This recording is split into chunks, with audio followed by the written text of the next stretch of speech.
त्या एका घटनेमुळं जुन्नर तालुक्यामध्ये अतुल बेनके आणि गँग आता प्रचंड ऍक्टिव्ह झालेली आहे. अशा प्रकारचा मेसेज सगळीकडे गेला. तुम्ही खूप खवय्ये आहात हे आम्हाला कळलंय. हा. पण तुम्हाला आवडते पदार्थ कोणते तुमचे? म्हणजे तुम्हाला मिसळ आवडते हे मला कळले. तुम्हाला खूप मिसळ जाम आवडते. मिसळ मला खूप आवडते, पण मिसळ ऑलमोस्ट बंद केलेली आहे. अच्छा. कारण आता जर मिसळ खाल्ली ना, मला दुपारी भूकच लागत नाही. म्हणून आपला साधा मिसळ जरी खायला गेलो तरी पाव खायचा राहिलो तर मिसळ खायची, असं करतो. आणि जुन्नर तालुक्यामध्ये जिथे दशक्रिया असेल तिथं राजकीय सगळ्या पक्षाचे पुढारी आले.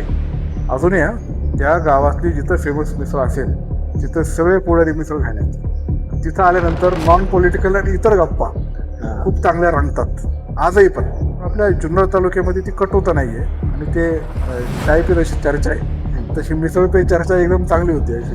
चहा बनवता येतो तुम्हाला? हो, चहा बनवता येतो. मला चहा प्यायला आवडतो. आणि आवडीचा पदार्थ तुम्ही मला विचारला, मला सगळ्यात आवडीचा पदार्थ बटर चिकन आहे. अच्छा. मी तो आवर्जून कुठेही गेलो आणि काय ऑर्डर करायचं तर त्यांना माहिती आहे अतुलचा फिक्स आहे बटर चिकन. स्वयंपाक येतो तुम्हाला किंवा काही पदार्थ बनवता येतात? काही पदार्थ येतात, जसे की मी व्हेज पुलाव करू शकतो किंवा अंड्याचे ऑमलेट्स तर एकदम इझी आहे. पण त्याच्यात असे ट्राय करतो मग वेगवेगळ्या गोष्टी. किंवा आता मी लेटेस्ट आता माझ्या मुलींबरोबर ते म्हणले आपण हे करू काय ब्रेड पिझ्झा करू. मग ते ब्रेड आणून त्याच्यावर पिझ्झा कसं करतो, ब्रेडवर पिझ्झा करायचा. किंवा फ्रँकीज. आईच्या हातचा स्वयंपाक जास्त आवडतो का बायकोच्या जास्त?